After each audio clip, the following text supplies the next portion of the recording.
दिल देता है रो रो दुहाई, किसी से कोई प्यार न करे। दिल देता है रो रो दुहाई, किसी से कोई प्यार न करे। किसी से कोई प्यार न करे, किसी से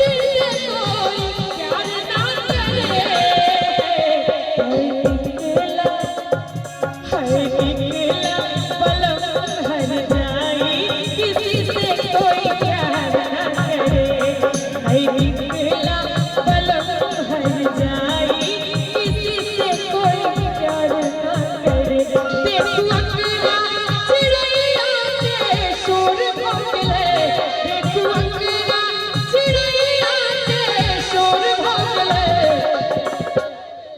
और अगर नीक लागे तो कभी ईमानदारी से ताली बजाओ सब। छोड़ो छोड़ो छोड़ो और भागले, छोड़ो छोड़ो छोड़ो और भागले। एक अंगना सूरज के जोर भागले, एक अंगना सूरज के जोर भागले। छोड़ो छोड़ो छोड़ो और भागले, छोड़ो छोड़ो छोड़ो और भागले।